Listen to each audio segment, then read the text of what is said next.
This channel does not promote any violent, harmful, or illegal activities. All content provided by this channel is meant for an educational purpose only.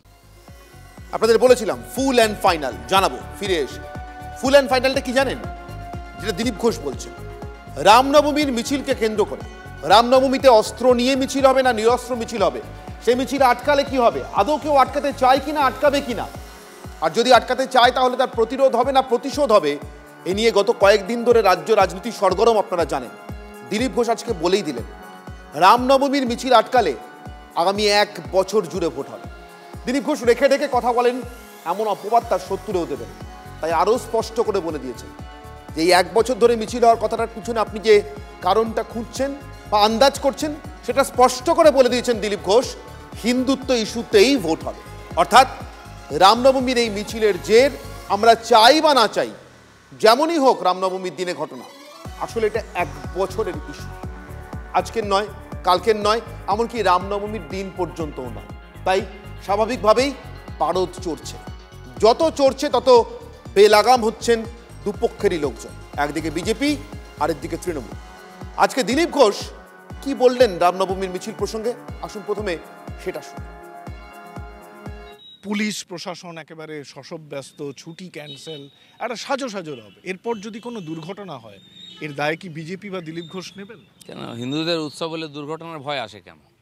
যারা দুর্ঘটনা ঘটাতে পারে তাদেরকে দেখার দায়িত্ব পুলিশের, হিন্দুদের সামলাতে হবে না। জোর করে হিন্দুদের বদনাম করে টেনশন তৈরি করার চেষ্টা চলছে, এটা এই বদভ্যাসটা টিএমসিকে বা পুলিশকে ছাড়তে হবে। হনুমানজির শোভাযাত্রা হবে, সেখানে তার বাঁশি বাজিয়ে কেউ যাবে না, গদা নিয়ে যাবে, সেটাও সশস্ত্র হবে, হওয়া উচিত। তো পুলিশ খালি আমাদের চমকাবে, এই চলবে না ওই চলবে না। আমাদের দেবী দেবতাদের হাতে অস্ত্র আছে, আমাদের হাতে আইলে ওদের সমস্যা কী? আজকে তো হিন্দু সমাজ যে পরিস্থিতির মধ্যে আছে পশ্চিমবাংলায়, সমস্ত বাড়িতে শস্ত্রের প্রয়োজন আছে, বাধা দিতে এলেই টেনশন হবে। আর যদি তাই করেন, আপনারা বাধা দেন তাহলে কিন্তু রামনবমীর শোভাযাত্রা শেষ হবে না, সেটা মাঝখানে চলতে থাকবে, এর প্রতিবাদে আবার, তার প্রতিবাদে আবার, এটা চলবে। আজ ভাববেন না হিন্দুরা দুর্বল নিঃসহায়, হিন্দু জেগেছে, হিন্দুর পিছনে আমরা আছি, এটা চালিয়ে যাব, ইলেকশনও তুই চালাবো, আমি বলে দিচ্ছি, যদি ওরা বাড়াবাড়ি করে। এটাই একমাত্র ইস্যু হবে যে পশ্চিমবাংলায় হিন্দু অসুরক্ষিত, ধর্মকর্ম করতে দেয় না, হিন্দুর মঠ মন্দির মহিলাদের সম্মান সুরক্ষিত নয়, হিন্দু মাঠে নামবো, আর নামাবো আমরা, এর উপরেই 26-এ ইলেকশন হবে। তবে সবাই যেরকম বেলাগাম বলছেন তেমন নয়, কেউ কেউ একটু রেখে ঢেকেই বলছেন। সেই রাখা ঢাকা কি দক্ষিণবঙ্গ আর উত্তরবঙ্গের মেজাজের তফাৎ আমরা জানি না, কিন্তু উত্তরবঙ্গের বিজেপি বিধায়ক শঙ্কর ঘোষ তিনি বলছেন সংবিধান মেনে মিছিল হওয়ার কথা। তিনি কিন্তু দিলীপ বাবুর মতো এত অস্ত্র শস্ত্র থাকবেই, বাড়ি বাড়ি রাখা দরকার এভাবে বলছেন। কিভাবে বলছেন শঙ্কর, শুনুন। রামনবমীর উদ্যোক্তা ভারতীয় জনতা পার্টি নয়, সহযোগী হিসাবে বা রামনবমীর রাম ভক্ত হিসাবে সবাই আসেন বলে বিজেপির দৃষ্টিভঙ্গির বিষয় নয়, যেটা আইনসঙ্গত, এবং যারা রামনবমী উদযাপন কমিটি যারা রয়েছেন তারা যে সিদ্ধান্ত নিয়ে কাজ করবেন সেই সিদ্ধান্ত নিয়ে হবে।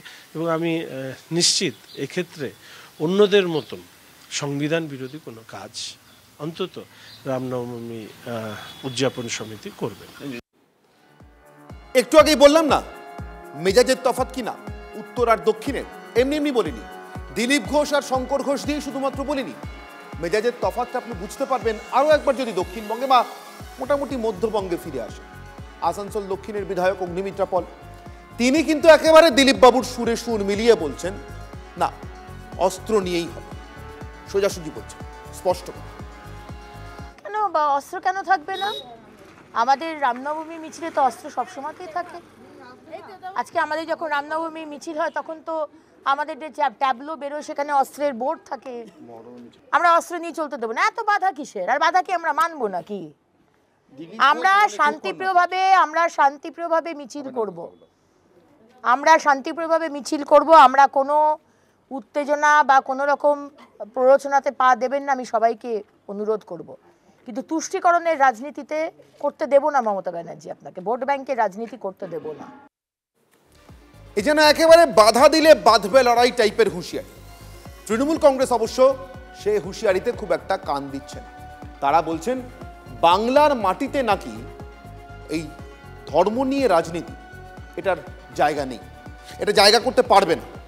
যেমন দিলীপ ঘোষ বলছেন স্পষ্ট করে আগামী 1 বছর বাধা দিলে এই মিছিল চলবে এবং সামনের বছর বিধানসভার ভোটটা আসলে হিন্দুত্ব ইস্যুতেই হবে।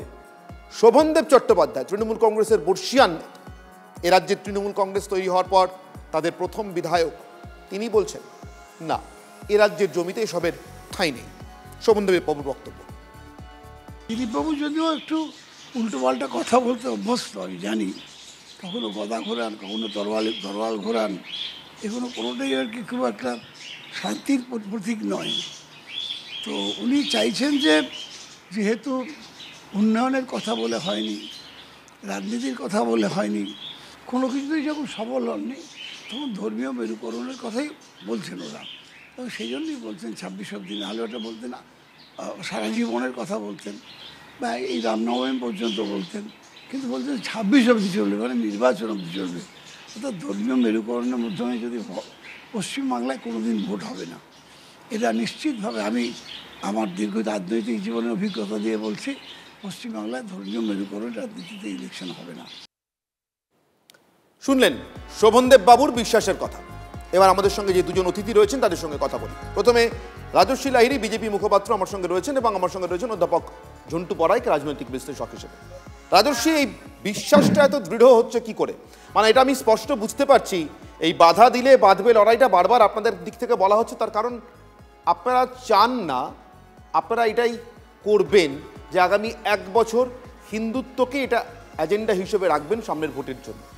তার জন্য রামনবমী হয়তো আমি জানি না, হয়তো আপনাদের প্রথম উপলক্ষ, এমন আরও অনেক উপলক্ষ হয়তো সামনে আছে, তাই নয় কি রাজস্বীবাবু? অনির্বাণদা, TV9-এর সকল দর্শককে আমার নমস্কার।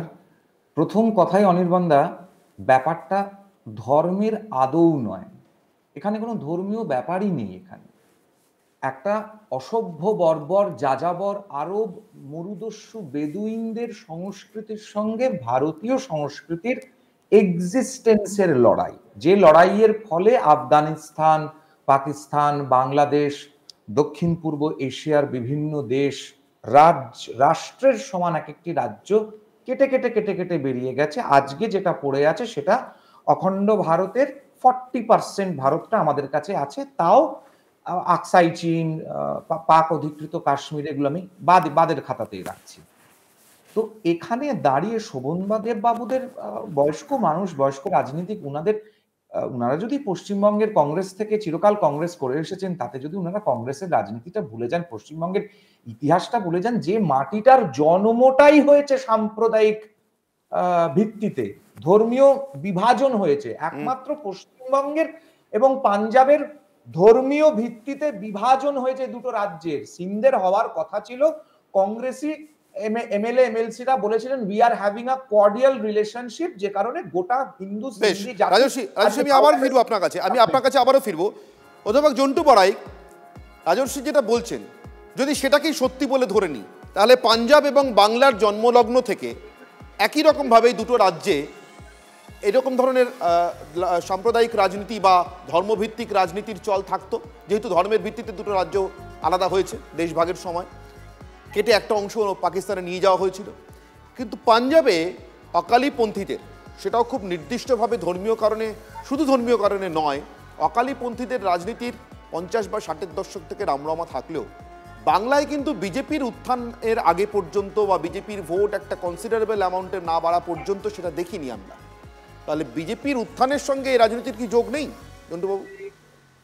না, একদম তুমি ঠিক বলেছো। দেখো, পাঞ্জাব, কাশ্মীর এবং বাংলার যদি প্রাগৈতিহাসিক চিত্রটা দেখো, আমাদের রাম, হনুমান, রামের ক্যাবিনেটের অন্যতম মুখ হনুমান, সীতা, আমরা এটা হচ্ছে শান্তির প্রতীক হিসেবে পূজিত হতো। ফলে এই শান্তির প্রতীকতায় কিন্তু এই কনভার্সন, অর্থাৎ আমি রাজস্বীর কথাতেই বলছি, জনবিন্যাসের যে ধর্মীয় কনভার্সন, রূপান্তর, যেটা অন্য ভারতে হয়নি, তুলনামূলকভাবে কম হয়েছে, বাংলায়, পাঞ্জাবে এবং কাশ্মীরে হয়েছে। তার ফলশ্রুতিতে আমাদের ভঙ্গ হলো, কাশ্মীরের আজকে অচল অবস্থা, পাঞ্জাব ভেঙে গেল, এটা কারণ, এটা ঐতিহাসিক দৃষ্টিকোণ। কিন্তু প্রশ্নটা হচ্ছে, তারপরেও কিন্তু আমরা এই সাম্প্রদায়িকতার সিঁদুরে মেঘ নিয়ে কিন্তু আমরা চলিনি। আজকে কেন হচ্ছে? এটার পিছনে কিন্তু শুধু আমরা একতরফা ভাবে কাউকে বললে দোষ দিতে পারবো না, কারণ ধর্মের একটা অংশের কম্পিটিটিভ কমিউনালিজমটা গড়ে ওঠে আরেকটার কম্পিটিশনটা তৈরি করতে পারলে। অর্থাৎ আমরা কিন্তু এটা দেখেছি বামেদের শেষের দিকটার থেকে শুরু করে তৃণমূলের এন্টার এপিসোডে আমরা দেখেছি একমুখীকরণ ধর্মীয় চর্চার ফলে আরেকমুখীকরণটা তো বাড়বে। এই মুখীকরণটাই কিন্তু আমরা দেখেছিলাম 84-তে দুজন সাংসদ থেকে জয় শ্রীরাম স্লোগানে 89-এ হয়ে দাঁড়ালো 85 জন বিজেপির সাংসদ, সেটা বাড়ে 91-তে হয়ে দাঁড়ালো 120, তারপরে 96-তে হয়ে গেল 161। এইভাবে বাড়তে বাড়তে কিন্তু শ্রীরাম ইভেন আমি তোমাকে বলি 2014-তেও কিন্তু নরেন্দ্র মোদীকে জয় শ্রীরাম স্লোগানে আসতে হয়নি, আসতে হয়েছিল তাকে সন্ত্রাসবাদের বিরুদ্ধে স্লোগান তুলে। আজকে যিনি সেই ম্যাসকুলার ডেমোক্রেসির পার্টি হিসেবে তিনি জয় শ্রীরাম স্লোগানটাকে হায়ার করলেন, কারণ অপোনেন্টের একমুখীকরণ অর্থাৎ একচোখা সাম্প্রদায়িক যে মানে আমি বলবো অসাম্প্রদায়িকতা, আমাদের দেশের অসাম্প্রদায়িকতা তো অনির্বাণ একটা সাম্প্রদায়িক রূপ। ফলত দেখা যাচ্ছে এই চাষ করতে গিয়ে ভুল অসাম্প্রদায়িকতা চাষ করতে গিয়ে সাম্প্রদায়িকতার আটাতে রুটি শাখা একটা সহজ রাস্তা পৃথিবীর ইতিহাসে তাই বলে। ফলে সেই সহজ রাস্তা একবার পেয়ে গেলে কেউ যে ছাড়তে চান না। অধ্যাপক জন্টু পড়াইক, আমি আপনাকে শোনাই, মদন মিত্র গত কয়েক মাসে বা বছরে যে মদন মিত্র সব থেকে বেশি নজরে এসছেন দলের ভিতরে, দল সম্পর্কে নানা বিতর্কিত কথা বলে, সেই মদন মিত্র দেখছেন এই রামনবমী উপলক্ষে যদি একটু নতুন করে ভেসে ওঠা যায়। অতএব মদনবাবু কি বললেন TV9 বাংলাকে দেওয়া তার এক্সক্লুসিভ সাক্ষাৎকারে শুনুন। রামনবমীর দিন মদন মিত্র কি করবেন? দল যা বলবে তাই করব। দল যদি আমায় বলে যে ওরা বলেছে 43টা পয়েন্টে দাঙ্গা করবে,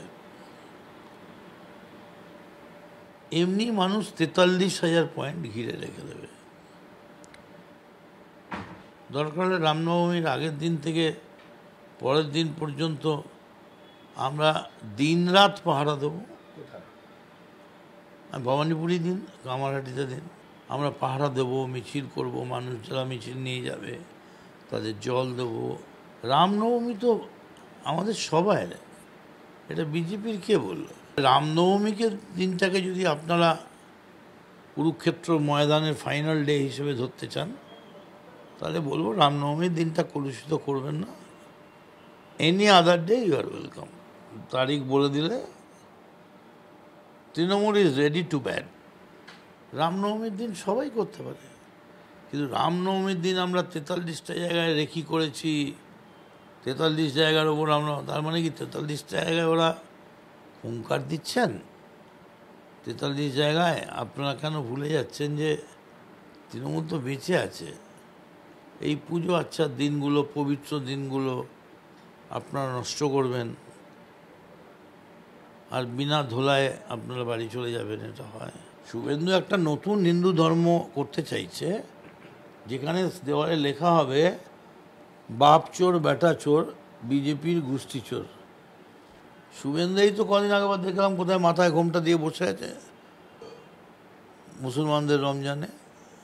সাবধানে যান, একই সঙ্গে একই অঙ্গে এত রূপ দেখিনি তো আগে।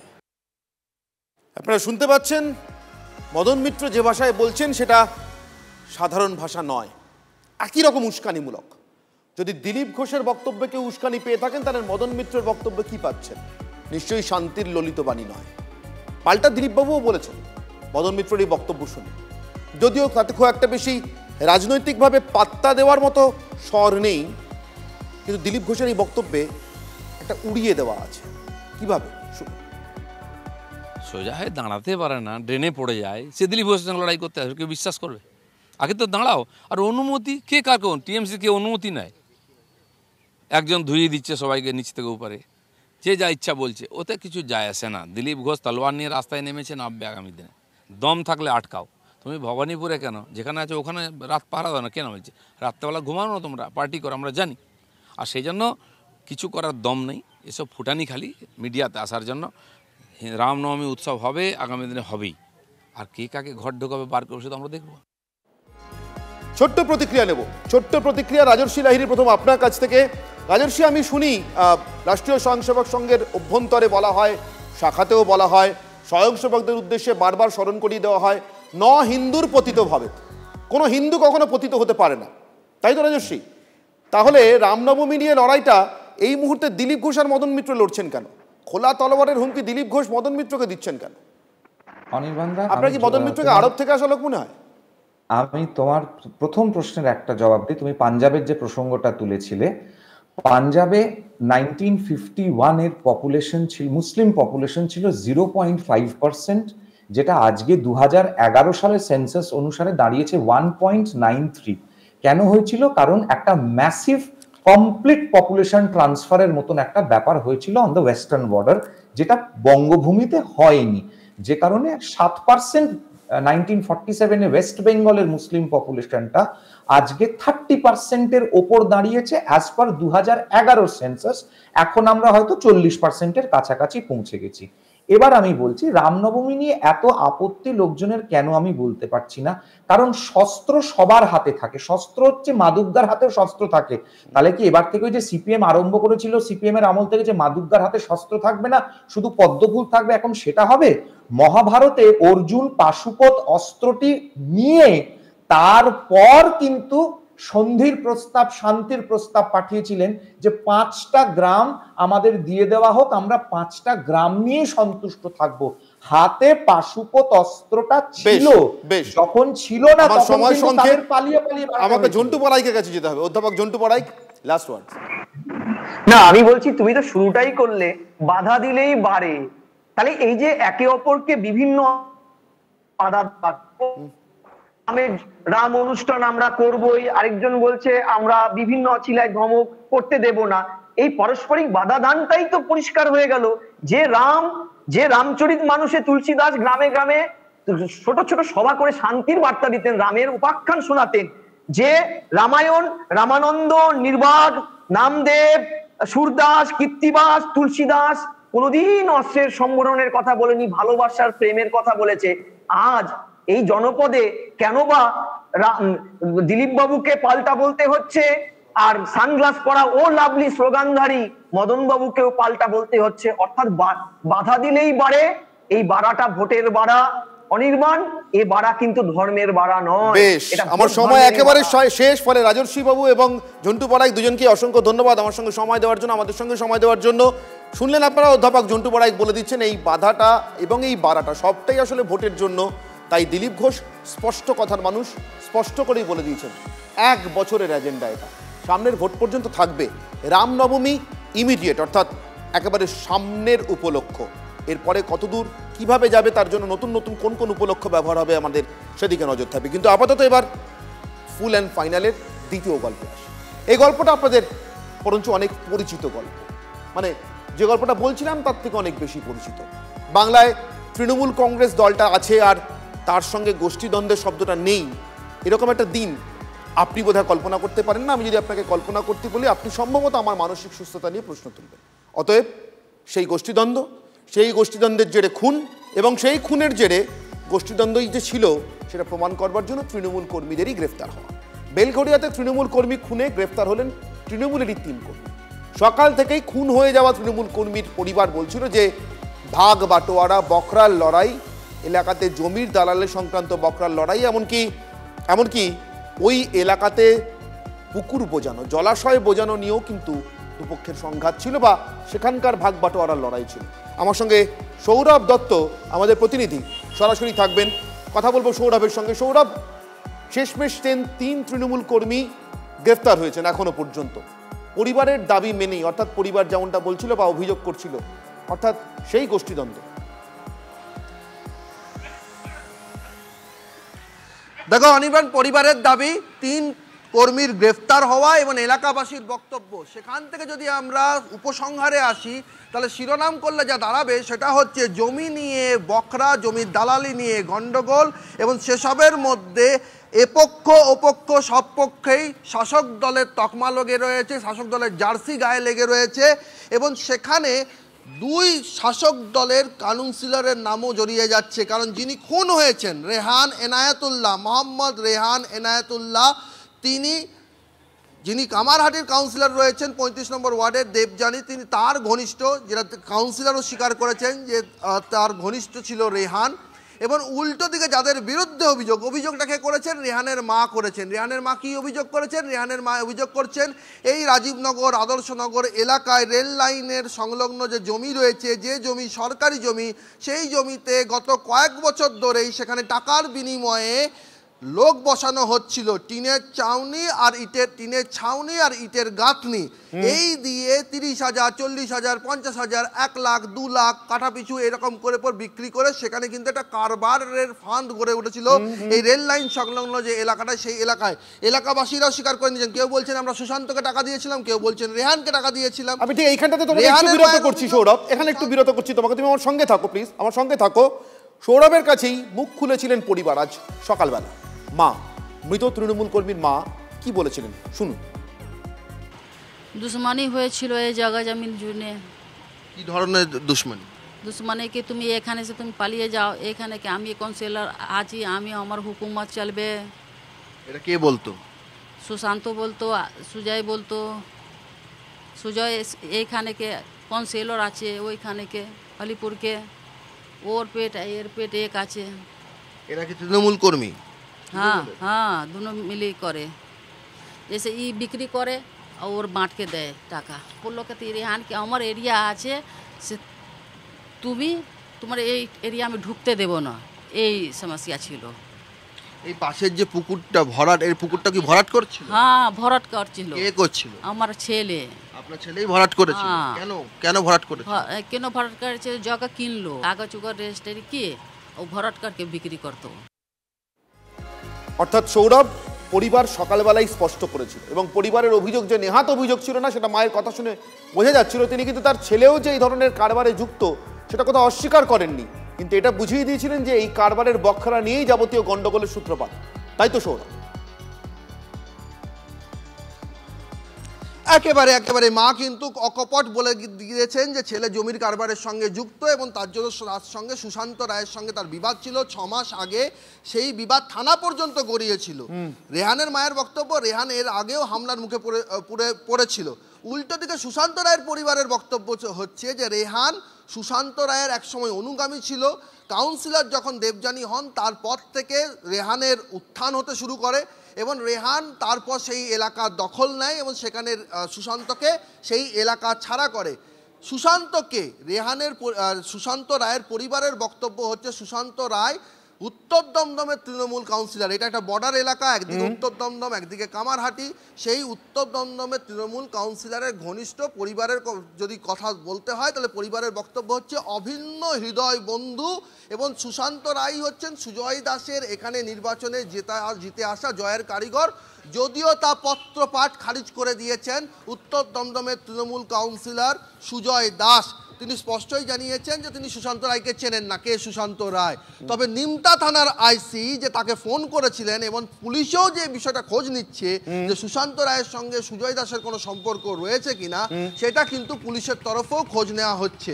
অর্থাৎ সব মিলিয়ে যে গ্রেফতারি এবং যে গ্রেফতারির থেকে যে তদন্ত যেদিকে এগোচ্ছে, তার মধ্যে প্রমোটিং যে রয়েছে সেটাও ব্যারাকপুর পুলিশ কমিশনারেটের পদস্থ কর্তা সাত সকালে স্বীকার করে নিয়েছেন। ফলে জমির কারবার নিয়ে গন্ডগোল, কোন জমি যেটা সরকারি জমি বিক্রি হয়ে যাচ্ছে, টাকার বিনিময়ে লোক বসানো হচ্ছে, সেই জমির কারবার, আর সেই জমির কারবার নিয়ে গন্ডগোলের জেরে তৃণমূল শিবিরে থাকা এক তৃণমূল কর্মী খুন হলেন। অভিযুক্ত কারা? তারাও তৃণমূল কর্মী। একেবারেই দিনের আলোর মতো স্পষ্ট সৌরভ, এবং ধন্যবাদ আমাদের সঙ্গে কথা বলবার জন্য এবং দর্শকদের কাছে গোটা বিষয়টি এভাবে তুলে ধরবার জন্য।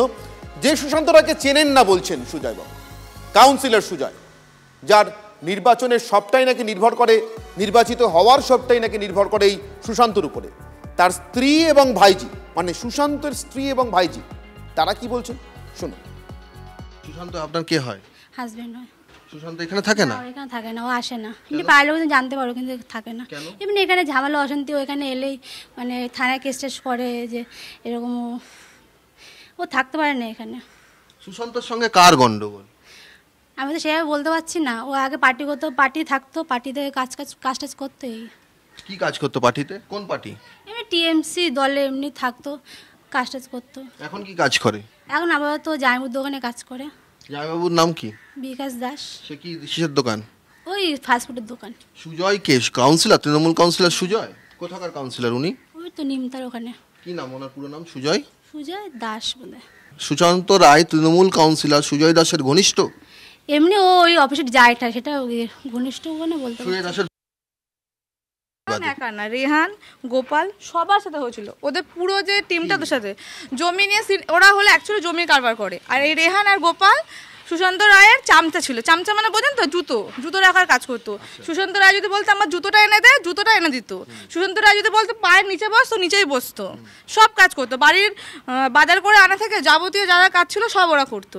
হঠাৎ করে ওদের মধ্যে জানি না কী নিয়ে ঝামেলা হয়েছে না হয়েছে, সুশান্ত রায় নামে এগেনস্ট হয়েছে কি ও বাজে কাজ করে, ও বন্দুক নিয়ে ঘুরে বেড়ায়, ও সিন্ডিকেট করে, ও নাকি সবার থেকে নাকি বন্দুক দেখে তোলাবাজি করে বলে এই কেসে সুশান্ত রায়কে এখান থেকে ছাড়া করলো। ও আজ থেকে দেড় বছর কি 2 বছর হতে যায় ও থাকে না। ওর একটা 2.5 বছরের সন্তান আছে, একটা 7 বছর, আর আমি ওর ভাইজি। ও এখানে থাকে না 2.5 বছর হয়ে গেছে। তাহলে বলুন, একটা মানুষের বললেই হলো? তার যদি একটা পয়সা থাকতো বা ক্ষমতা থাকতো তাহলে সে তখন করতো। আমি শুনেছি ওরা নিজেদের মধ্যে অশান্তি চলছিল, ওরা নিজেরাই খাওয়া খাই নিয়ে ঝগড়া হচ্ছে। আপনি তো দেখেন স্পটে নিশ্চয় মদের বোতল ছিল, মদ খাচ্ছিল ওরা। তাহলে আমাদেরকে কি করে ব্লেম করা হচ্ছে আপনি বলুন? যে এখানে থাকে না তাকে কি করে ব্লেম করা হচ্ছে? আপনারা শুনতে পেলেন সুশান্ত রায়ের ভাইজির বক্তব্য থেকে স্পষ্ট যে মারামারি চলছিল, বখরা নিয়ে গন্ডগোল চলছিল এবং এককালের চামচারা, তিনি বলছেন তার ভাষা, এককালের চামচারা হঠাৎ কি হলো জানি না, তারা হঠাৎ শত্রু হয়ে গেল এবং তাদের শত্রুতার জেরেই নাকি 2.5 বছর নিজের এলাকা ছাড়া সুশান্ত। তারই কি প্রতিশোধ নিলেন আমরা জানি না, কিন্তু এই সুশান্তের সঙ্গে সুজয়ের সম্পর্কে নিয়ে যখন এত কথা হচ্ছে, সুশান্তের পরিবারে যখন বলছে সুজয়ের নাম, তখন সুজয় বাবু কি বলছে শুনুন। আমাকে নিমতাইসি ফোন করেছিল, যতটা সহযোগিতা করে আমি করছি। আর সুশান্ত আমার এখানে ভোটারও না, ও কামারহাটির ভোটার, আর রেহানও কামারহাটির ভোটার, যেটুকু আমি শুনলাম। থানার আইসি কেন ফোন করেছিল? যে সুশান্ত আমার এখানে আসে কিনা আমি ডাইরেক্ট বলে দিচ্ছি না, সুশান্ত আমার এখানে আসে না, ঠিক আছে? সুশান্তের সাথে আমার কোনো কালেকশন নেই। আপনারা চাইলে আমার ফোন চেক করতে পারেন, নাম্বার চেক করতে পারেন, বা কল লিস্ট আপনি দেখতে পারেন। সুশান্ত বলে আমি কাউকে চিনি না। মানে নিমতা থানার কাছেও এটা খবর আছে যে সুশান্ত রায় আপনার ঘনিষ্ঠ, সেই জন্য মানে সেটাও তারা ক্ল্যারিফাই করতে ফোন করেছে। হ্যাঁ, তার জন্য তো বলেছি না সুশান্ত রায় বলে আমি কাউকে চিনি না। এখানে অনেক রকম লোক আছে, কে সুশান্ত রায় কে কি আমি বলতে পারবো না। পরিবারে মানে সুশান্ত রায়ের পরিবারের বক্তব্য হচ্ছে যে সুজয় দাস সুশান্ত রায় হচ্ছে অভিন্ন বন্ধু এবং সুজয় দাসের জয়ের অন্যতম কারিগর ছিল সুশান্ত রায়। ভুল কথা, এগুলো ভুল কথা। কি কারণে বলেছে আমি জানি না, এগুলো ভুল কথা। শুনলেন সুজয় বাবুর বক্তব্য। তপন সিনহার আতঙ্ক সিনেমার শেষ দৃশ্যটা মনে পড়ে? এমনই কিছু ছিল, এমনই অস্বীকার ছিল। আমি জানি না সুশান্তর ফাঁসি হবে কিনা, যাবজ্জীবন হবে কিনা, আদৌ কোনো সাজা হবে কিনা, কিন্তু যদি সাজা হয়, জেলে যাওয়ার মুহূর্তে সুশান্ত এমন কিছু কাউকে বলে যাবেন না তো? যদি ফাঁসি হয় তো চুকেই গেল, না হলে আমি ফিরে এলে। ফুল অ্যান্ড ফাইনাল আজকের মতো এখানেই শেষ করছি। সঙ্গে থাকুন TV9 বাংলায়।